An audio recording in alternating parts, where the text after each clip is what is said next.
prosperam, sim, eles tentam ao Senhor e escapam. Então os que temiam ao Senhor falavam uns aos outros. O Senhor atentava e ouvia. Havia um memorial escrito diante dele para os que temem ao Senhor e para os que se lembram do seu nome. Eles serão para mim particular tesouro naquele dia que prepararei, diz o Senhor dos Exércitos, o qual usei como um homem poupa seu filho que o serve. Então vereis outra vez a diferença entre o justo e o perverso, entre o que serve a Deus e o que não serve. Amém? Os irmãos podem sentar, se puder deixar a Bíblia aberta. Eu levei um susto com essa luz agora, tá? Enquanto nós louvávamos, queridos, eu não sei como estava ou está o seu coração. Muitas vezes atrás de um sorriso esconde-se um coração entristecido, um coração abatido. Muitas vezes atrás de um rosto alegre esconde-se uma alma pedindo socorro, pedindo ajuda. Nem sempre o que nós mostramos para os outros, para as pessoas, para o público, revela de fato aquilo que nós estamos sentindo por dentro. Muitas vezes nós vivemos uma aparência forçosamente, porque nós não queremos mostrar a tristeza, a angústia, a amargura que nos abateu, talvez nos últimos dias, nos últimos meses ou nos últimos anos. Nós lá, por exemplo, da nossa igreja, nós vivenciamos há algum tempo atrás, melhor dizendo, há 2 semanas atrás, uma perda irreparável. Uma irmãzinha da nossa igreja, da nossa denominação, nome Raica, 13 aninhos, 1 ano só mais novo que minha filha, num passeio que eles fizeram para Aigorés, o pai e a mãe e a filha, todos dentro do rio, onde eles cresceram naquele rio, conheciam cada espaço, cada labirinto do rio. A menina deu de correr atrás de um cachorro que estava afogando, e a menina acabou sendo levada pela correnteza e acabou morrendo. Menina, filha de crente, de pais crentes, presbítero da igreja, mãe fiel no caminho do Senhor, uma menina cheia de sonhos, uma menina também na presença do Senhor, que daqui a 2 anos já estava sendo pago o cerimonial, onde ela faria sua festinha de 15 anos, o seu quartinho, onde havia sido feita uma reforma há pouco tempo, teve que ser esvaziado para não manter nenhuma lembrança daquela menina, que nunca mais poderá estar dentro da casa daqueles pais. O mais triste da história não foi a menina ter afogado. O mais triste da história foi a angústia, Edvaldo, que nós vivemos ao acompanhar toda a situação durante 1 semana, onde procuraram o corpo dessa menina e não encontraram. Os pais sabiam onde estava, tentaram de tudo, quebraram pedras, colocaram mergulhadores, buscaram todos os tipos de equipamento de mergulho mais sofisticados da época, do momento, mas não conseguiram resgatar o corpo da menina. No final das contas, o pai e a mãe só disseram o seguinte: deixa ela sepultada no rio e vamos continuar adorando a Deus. Ontem eu estive num culto de ações de graças pelos 13 anos dessa menina, e ali a gente viu várias pessoas chorando, pessoas passando mal quando viram uma foto daquela garotinha cheia de vida pela frente, mas só estava a foto dela, ela não vai mais estar na igreja. Eu vi pessoas desmaiando, pessoas precisando ser socorridas, mas eu vi ali um pai e uma mãe sentados, firmes, adorando a Deus. E quando eu fui sair pela porta para poder dar um abraço a ele e confortar o coração dele, ele me disse uma palavra que eu não sei se algum pai aqui teria coragem de dizer no momento de tamanha dor. Ele falou bem assim: olha, nós não achamos o corpo da minha filha, mas onde ela está agora eu tenho certeza que ela não precisa mais de corpo. Eu estou tranquilo em Deus e glorifico Deus da minha salvação. Glória a Deus. Todos nós, em algum momento da vida, passamos por alguma luta, alguma dificuldade, alguma tristeza. Há uma canção que nós cantávamos há um tempo atrás que dizia o seguinte: há momentos, isso passa com todos, que na vida pensamos em olhar atrás. Nesses momentos, diz a canção, é preciso pedir ajuda para poder continuar. Todos nós, Edvaldo, passamos por momentos assim. Momentos onde a gente vai pensar assim: eu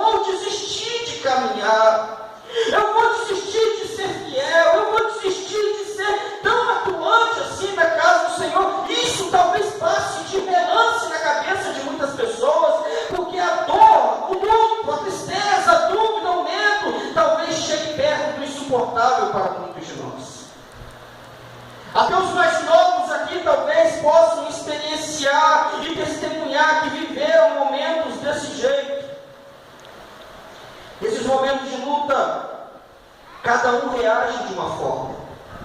Não dá para a gente desenhar aqui um padrão e dizer todos reagem desse jeito. Não, cada um reage de um jeito. A temperatura da tempestade, da dificuldade, pode ser a mesma para todos, mas cada um reage de um jeito. Quando você chegar em casa, faça uma experiência assim.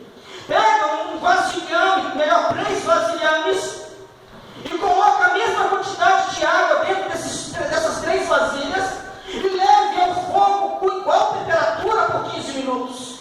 E dentro de cada vasilha você coloca uma coisa diferente. Em um você coloca um ovo, em outro você coloca uma batata, e no outro você coloca pó.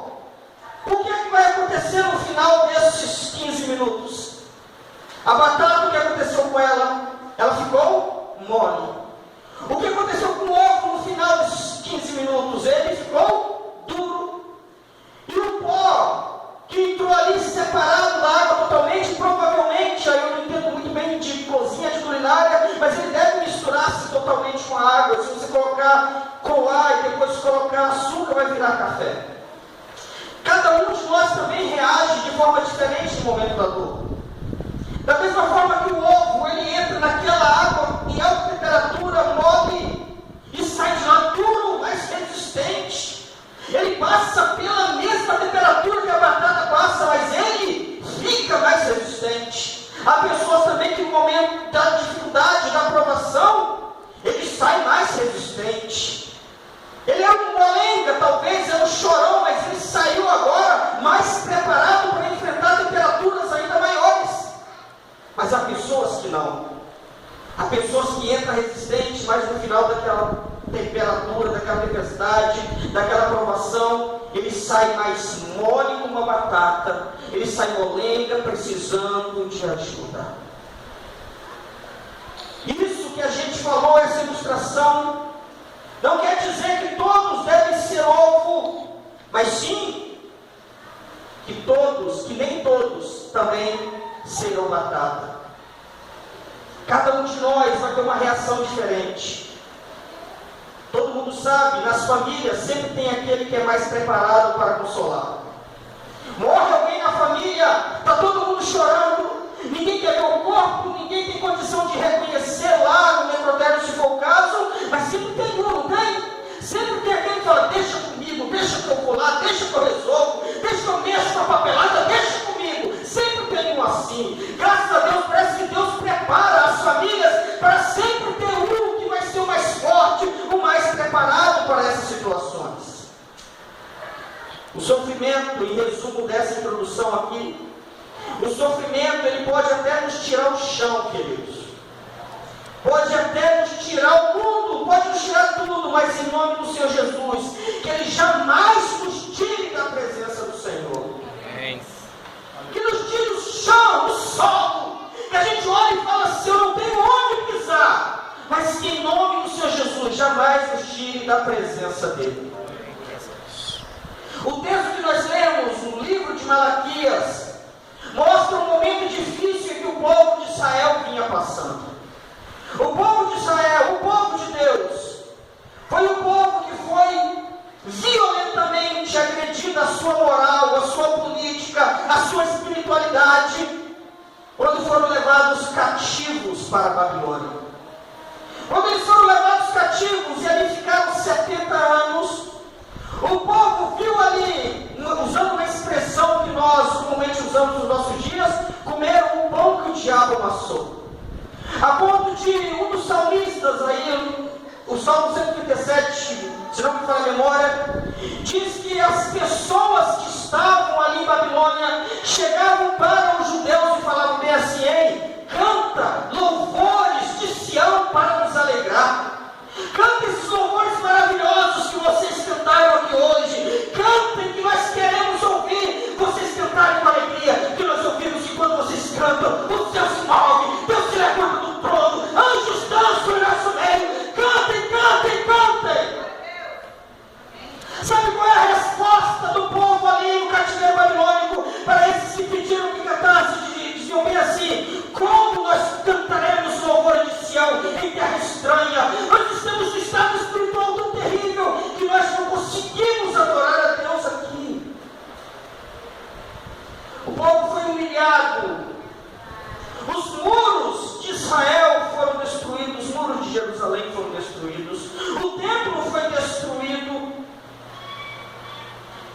nós estamos aqui, quando Malaquias escreve, num período em que o povo já voltou para Jerusalém. Só que o povo ainda está olhando lá para os muros e está vendo, os muros ainda não foram totalmente reconstruídos. O templo ainda não foi totalmente refeito. E nós estamos ainda vivendo em miséria. É então que o povo de Israel agora começa a fazer vários questionamentos a Deus. E o povo começa a abandonar o Senhor. O texto aqui mostra uma situação terrível, que a provação pode levar algumas pessoas a viver.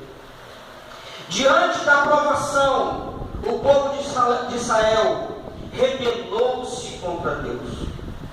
Presta atenção aqui, crente. Isso pode acontecer. No momento da provação, o crente fiel, que sempre temeu a Deus, ele pode chegar ao ponto de se rebelar contra Deus. Essa é a gota d'água. É o que nós não esperamos para nenhum de nós. O povo ficou um pouco rebelde. E aqui, no início do texto que nós lemos, mostra pelo menos 3 atitudes deles que provam isso. Primeiro, eles disseram o que não devia, falaram bobeira. Segundo, eles tornaram-se indiferentes às ações ofensivas que eles haviam feito a Deus. E em terceiro, eles acabaram afastando-se do Senhor. No versículo 13 aí, que nós lemos, diz assim: Deus falando, as vossas palavras foram duras demais para mim. É Deus que está falando. É Deus que está falando para o seu povo, dizendo assim: olha, vocês falaram coisas que não devia, vocês falaram coisas que me machucaram, que tocaram na minha alma e fizeram uma ferida. Disseram palavras duras demais para mim. Por causa da provação, olha o que o povo virou. Virou um povo insolente. Virou um povo atrevido. O povo de Deus está achando agora que pode colocar Deus contra a parede. Como quem poderia de repente pegar na gravata de Deus e falar assim: Deus me dê resposta. O que está acontecendo comigo? Deus me explica. E nos nossos dias nós temos visto isso acontecer. Pessoas às vezes que chegam para Deus e querem desafiar Deus. Falar assim: ó Deus, se o Senhor não me abençoar, a gente não vai mais te louvar. Eu não canto mais na igreja. Se o Senhor não me abençoar, eu não vou mais fazer o trabalho, não vou mais pregar, não vou mais na igreja. Como se Deus olhasse para você, criatura, que precisa dele, e falasse assim: ó, meu mundo acabou. Sem você eu não sou ninguém. Não, para com isso, meu irmão. Você sem Deus não é ninguém. Agora Deus sem eu e você, ele é o quê? Deus. É Deus para toda a eternidade. Ele é Deus comigo, servindo a Ele. E Ele vai continuar sendo Deus se eu abandonar Ele também. Porque quem precisa de alguém nessa história toda, nesse relacionamento, sou eu que dependo totalmente de Deus e nunca o contrário. Mas olha só qual é o questionamento do povo. Olha a pergunta que eles fazem. Eles começam a fazer algumas perguntas, algumas colocações e dizem assim: olha, o perverso é que é feliz. Eles dizem: o perverso é próspero e o perverso tenta Deus e escapa. Esse é o problema deles. É isso que eles estão colocando para Deus. Está falando assim: Deus, olha só, Deus, nós somos servos do Senhor, nós oramos, nós adoramos, nós buscamos a tua presença, mas o perverso, ele é feliz. O perverso, ele é próspero. E o perverso, ele tenta o Senhor e escapa.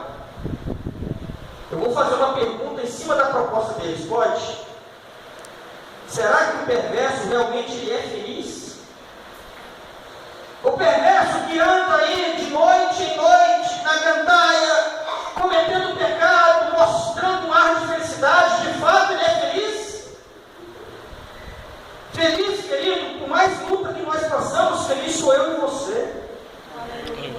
Nós temos a real felicidade, porque nós sabemos a quem servimos, nós sabemos para onde nós vamos, nós sabemos quem nos conquistou, nós sabemos qual é o nosso propósito aqui. Feliz realmente somos nós.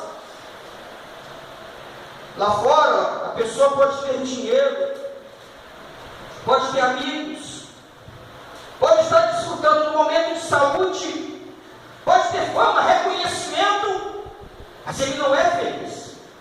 Ele vive momentos, lapsos de felicidade. Momento. É uma dose atrás da outra para poder suprir uma angústia, uma tristeza. Lá fora a pessoa, para manter-se de pé, vai ter que viver afundado em remédio, em drogas, em prostituições. Uma dose mais forte que a outra para poder manter-se bem. Nós já estamos vacinados, nós já temos a dose mais forte que é Jesus e pronto, final. Amém. Glória a Deus. Eles dizem que o perverso é próspero. Mas será que o perverso é próspero mesmo, Marcelo? O perverso? Por mais que ele tenha dinheiro, vai. Por mais que ele tenha riqueza no mundo, os homens mais ricos do mundo provavelmente não são evangélicos, crentes. Mas será que realmente eles têm prosperidade? Próspero sou eu e você, mas nós somos prósperos. O Salmo 23, o salmista diz o quê? O Senhor é meu pastor, nada me faltará. Glória a Deus por isso.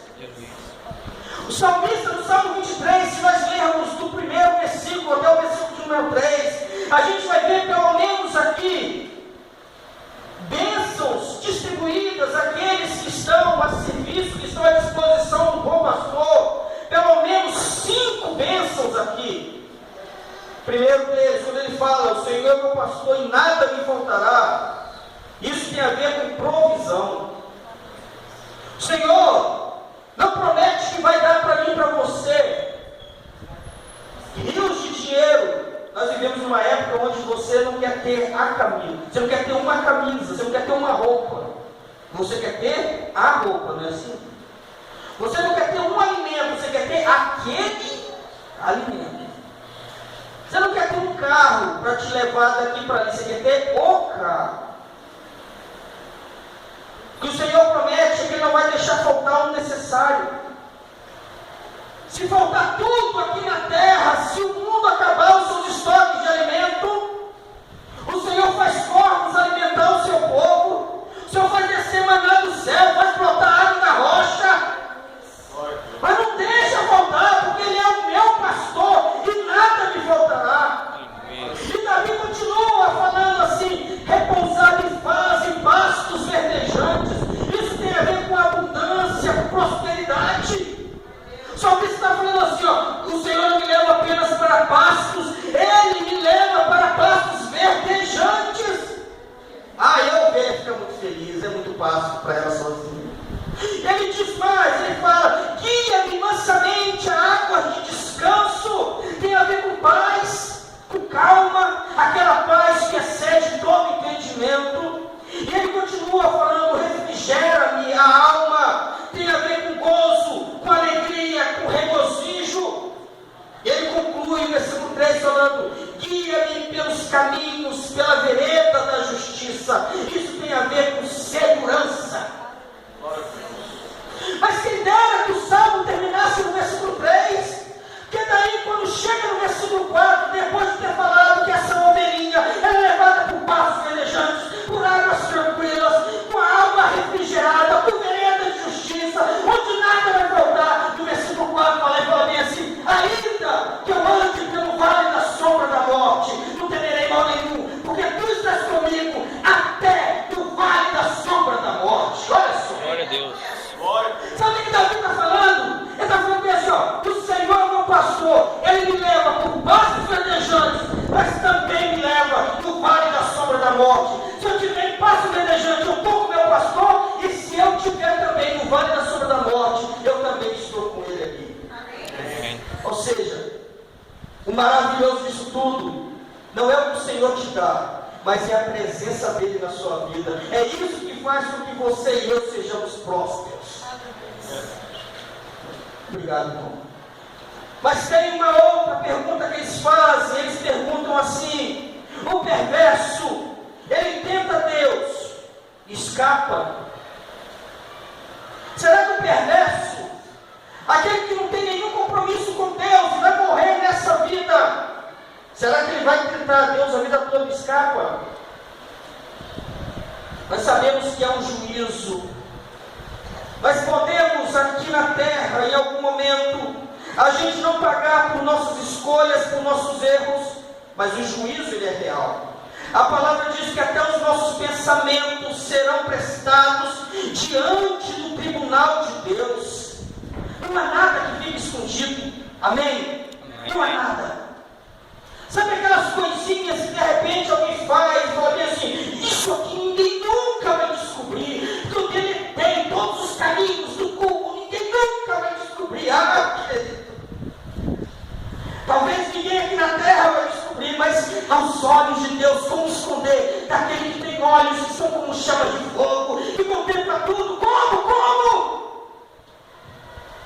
O perverso ele pode pintar e bordar sim, mas não quer dizer que vai ficar impune.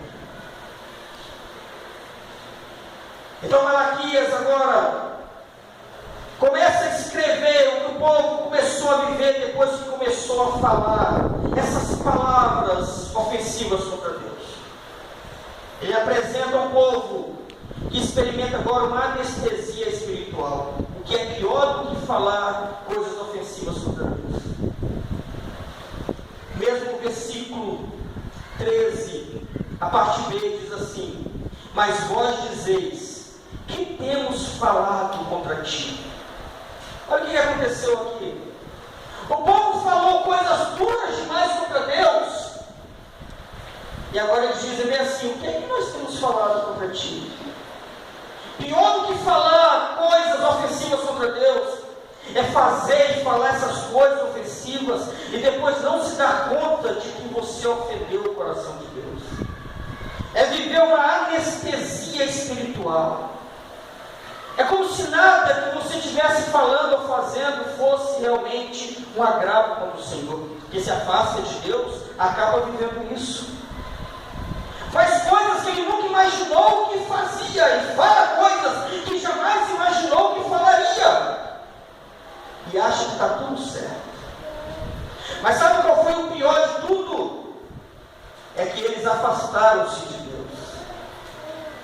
E aí a provação, a luta, a tempestade, a angústia que eles viviam, fez com que eles afastassem de Deus. E eles falaram bem assim no versículo 14: inútil é servir a Deus. Inútil é continuar de luto, guardar os preceitos de Deus. Isso é inútil. E aí a pergunta que nós fazemos agora, entrando diretamente na mensagem: é realmente inútil servir a Deus? Servir a Deus é algo bom? Servir a Deus é algo que não vai valer de nada? É isso mesmo, igreja? Servir a Deus é inútil, igreja, é ou não é? Não. Segundo a motivação que eles tinham, é sim. Sabe qual era a motivação deles? A motivação deles era uma motivação errada. Eles queriam ficar ricos, eles queriam prosperar, eles queriam servir a Deus para receber algo em troca. Com essa motivação está errado. Eu vir para a igreja e falar assim: Deus, eu vou te servir para o Senhor me arrumar um casamento, isso está errado. Servir a Deus com essa motivação é inútil, sim. Enquanto a gente está buscando a igreja para poder ficar rico, buscando a igreja para poder se dar bem na vida, para uma porta de emprego abrir, quanta gente está buscando a Deus assim? Não está buscando a Deus, está buscando a bênção de Deus, está buscando alguma coisa que Deus pode dar. E querido, nessa perspectiva, nem servindo a Deus está. Houve pessoas na história que serviram a Deus sem esperar ou ganhar nada em troca. Aí eu me lembro de Moisés, que a Bíblia lá no Salmo 90 fala assim: Moisés, servo do Senhor. Moisés foi um homem de uma comunhão tremenda com Deus. Toda a vida de Moisés foi dedicada a servir a Deus. Moisés podia ser príncipe do Egito, mas ele quis servir a Deus. Moisés ele é levantado para tirar o povo rebelde do Egito, para levar para uma terra que manda leite e mel, para fazer cumprir na vida dele, se na vida dele, uma promessa que Deus fez aos seus antepassados. antepassados, Abraão, Isaac e Jacó. Deus tinha dito para Abraão: Abraão, eu vou te levar para uma terra que manda leite e mel. Vai caminhando, Abraão, vai caminhando. E Deus disse mesmo para Isaac: Isaac, vai caminhando, vai caminhando. E Deus disse mesmo para Jacó: Jacó, vai caminhando, vai caminhando. E agora o Senhor está para cumprir isso na vida de Moisés. E Moisés se levanta lá, quando o Senhor chama ele lá na sarça ardente. Moisés era um homem de 40 anos. Ainda tinha muita coisa que podia acontecer na sua vida ali no Egito. Mas Moisés, ele vai servir a Deus. E Moisés caminha no deserto escaldante durante muito tempo. Quando ele começa a conduzir o povo, Moisés já estava com 80 anos. E ele caminha com esse povo durante 40 anos. Moisés ouviu um povo no deserto falar: ô Moisés, nós queremos voltar, nós queremos um alho, a cebola lá do Egito, nós não queremos continuar. Moisés ouviu sua irmã e seu irmão falarem coisas demais terríveis contra ele. Moisés viu o povo idólatra adorar o bezerro de ouro. Moisés viu o povo adorar Baal. Moisés viu tudo que podia ver, mas ele continuou caminhando na promessa que Deus tinha para ele. Quando Moisés chega no final da sua caminhada, Deus chega para Moisés e fala bem assim: Moisés, sobe aqui no Monte Nebo que eu quero te falar um negócio.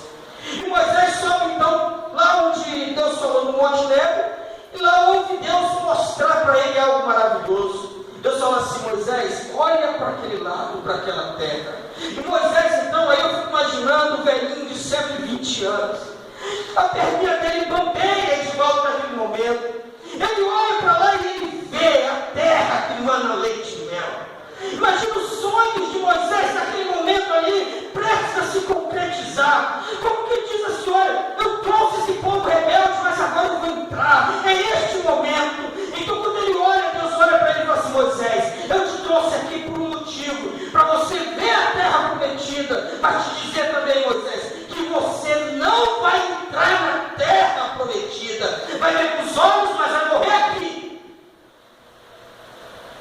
Eu preguei isso aqui no dia, na primeira pregação depois da morte do João. Diz para mim, querido, quem de todos aqueles que saíram do Egito era o mais merecedor de entrar na terra prometida aos nossos olhos? Moisés. Sabe por que Moisés não entrou? Porque o ministério dele encerrava ali. Deus queria trazer ele só até ali. Mas você não vai encontrar em nenhum momento da palavra Moisés reclamando, chorando, lamentando: Deus, mas eu mereço, mas eu mereço. Não, Moisés, ele entendeu que o melhor que Deus tem para ele ainda estava por vir lá para cima. Ele ia para o céu, cumpriu com a sua missão, está tudo certo. Servos de Deus verdadeiros são assim. Diante das piores decepções, eles vão continuar servindo a Deus. Não importa as circunstâncias, não importa as lutas, não importa as perdas, vai continuar servindo a Deus até o final. Não importa se não vai conseguir o que você sempre sonhou, você vai continuar servindo a Deus, porque Ele é sua e a minha maior riqueza. Aleluia. Isso. Parece que eu ouço Abacuque bradando lá no seu livro, quando ele fala bem assim: ainda que a figueira não floresça, nem haja fruto na vide, o produto da oliveira minta, que no campo não haja mantimento, que os animais sejam arrebatados do aprisco, que no curral não haja gado, contudo eu, aí Abacuque aponta para si: eu me alegrarei no Deus da minha salvação. É como se Abacuque dissesse: se olhar para a geladeira não tiver nada, olha para a mesa não tiver nada, olha para o meu cartão de crédito não tiver nada, se olhar para todo lado não tiver uma crise só, eu ainda assim vou me alegrar no Deus da minha salvação. Glória a Deus. É fácil? Claro que não é. Mas os servos de Deus fiéis, nos momentos mais difíceis, não podendo talvez explicar o que está acontecendo em volta, eles simplesmente rendem-se à soberania de Deus e dizem: Deus, o Senhor é soberano e o Senhor sabe de todas as coisas. E pronto. Paulo vai dizer isso lá em Romanos capítulo 11, 33, quando ele fala: ó profundidade das riquezas, tanto da sabedoria quanto do conhecimento de Deus. Quão insondáveis são os seus caminhos e quão inescrutáveis os seus juízos. Quem, pois, conheceu a mente do Senhor? Ou quem foi seu conselheiro? Ou quem lhe deu primeiro para que lhe seja restituído? Porque dele, por ele, para ele são todas as coisas. A ele, pois, a glória eternamente. Amém. Paulo encerra esse cântico de vitória de Romanos capítulo 11, dizendo que Deus, toda a glória é dada a ele. Isso. Se nada deu certo, ou está dando certo na sua vida, acredite em uma coisa: vai valer a pena ser feliz. Aleluia. Vai valer a pena ir até o fim. Malaquias, diante dessa proposta do povo que está triste, que está dizendo que é inútil servir a Deus, Malaquias então vai dizer: gente, não, é sim, vale a pena sim servir a Deus, vale a pena ser fiel, vale. Por quê? Ele apresenta aqui a partir do versículo 16, dizendo: então os que temiam ao Senhor falavam uns aos outros, o Senhor atentava e ouvia. Havia um memorial escrito diante dele para os que temem ao Senhor e para os que se lembram do seu nome. Olha o que a palavra de Deus diz. Diante daqueles que temem o Senhor, que estão orando, pedindo o Senhor, conversando com ele, há um memorial. O Senhor está ouvindo tudo que está passando.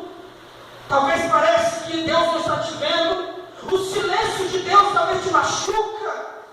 Mas Deus fala: há um memorial diante de mim, me faz lembrar de vocês. Não há como Deus não te ver. Deus está te vendo, sabe por quê? A palavra de Deus no livro de Isaías diz: pode uma mãe esquecer-se tanto do filho que ainda ama? Pode. De modo que não se compadeça do filho do seu ventre. Pode ser que aconteça. Aí a palavra diz: ainda que uma mãe venha esquecer-se do filho, eu jamais me esquecerei de vós. Sabe por quê? Sabe por quê? Ele conclui, ele fala: eis que na palma da minha mão eu vos tenho escrita, como se Deus dissesse: toda vez que eu olho para a minha mão, eu vejo o seu nome lá, eu não tenho como esquecer de você. E nós, nessa época que nós vivemos, quando Jesus correu por nós no Calvário, toda vez que Jesus olha para aquela mão furada, meu irmão, ele lembra de você, e não tem como esquecer da sua vida. Então vale a pena continuar com o Senhor até o final. Deus te vê, Deus te entende, Deus te conhece. Deus lembrará das suas obras e vai te dar o galardão. Aleluia. Nós seremos abraçados por Deus como um precioso tesouro. É o que a palavra fala. Naquele dia o Senhor vai nos abraçar e Ele vai nos poupar da ira vindoura. Por isso eu te digo, vai valer a pena ser fiel até o final. Passe o que passar, passe o que passar. Continue com o Senhor até o final. Aí eu fico pensando agora, como que vai ser maravilhoso naquele dia, para a gente poder encerrar. Quando a gente chegar lá no céu, depois de ter caminhado uma dura e longa jornada, espero que seja longa e não tão dura. Quando a gente chegar lá no céu e a gente encontrar alguns amados que partiram antes de nós, que maravilha. Quando a gente vê que a vida deles aqui na terra valeu a pena. Quando eu chegar lá no céu, eu espero ver o meu amado pastor Jobert. E quero dar um abraço nele e falar assim: ei homem, olha só, valeu a pena, não valeu? Valeu a pena você ter pregado o evangelho, ter sido pastor, ter sido fiel até o final, valeu a pena. A gente está aqui agora, olha só. A gente está num lugar onde a ferrugem não consome o nosso tesouro, a traça não destrói, o ladrão não rouba. A gente está num lugar onde vai viver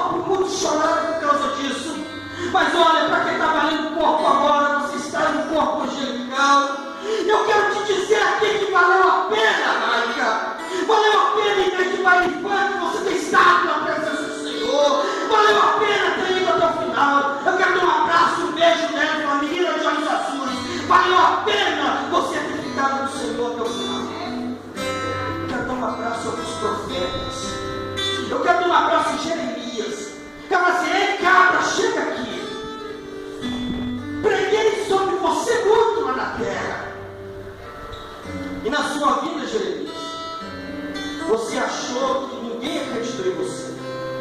As suas profecias nenhuma se cumpriram quando você estava vivo. Eu vou te falar uma coisa, Jeremias.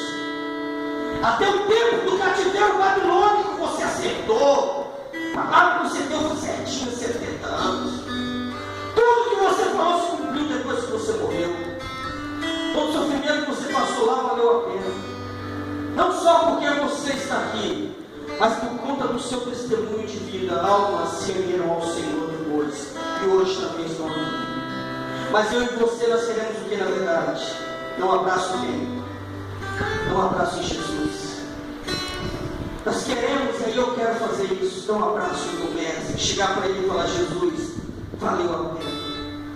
Valeu a pena, Jesus, não só eu ter sido fiel até o final, mas valeu a pena cada momento que o Senhor passou ali na cruz. Eu quero agradecer e falar: Jesus, valeu a pena a sua fidelidade ao Pai em meu favor. Valeu a pena, Jesus, a coroa de espinhos. Valeu a pena, Senhor, as suas mãos, os seus pés serem perfurados por minha causa. Valeu a pena ter carregado aquela cruz no ombro durante um bom espaço. Valeu a pena ter suportado o sol do meio-dia no rosto. Valeu a pena ter sido humilhado entre dois ladrões, ter sido trocado por ouro. Senhor, valeu a pena o Senhor ter morrido e nem ter lugar para ser sepultado se ninguém te prestasse uma sepultura.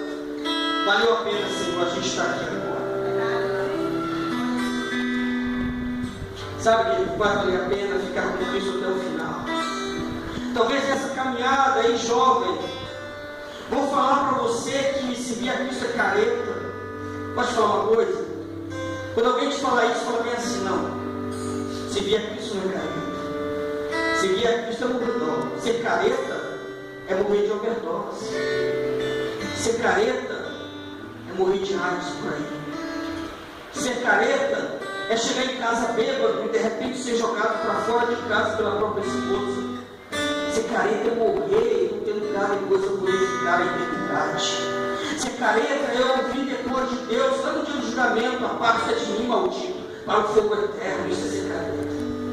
Seguir a Cristo é ser careta. Seguir a Cristo e ser fiel até a morte é o que há de melhor que nós podemos fazer.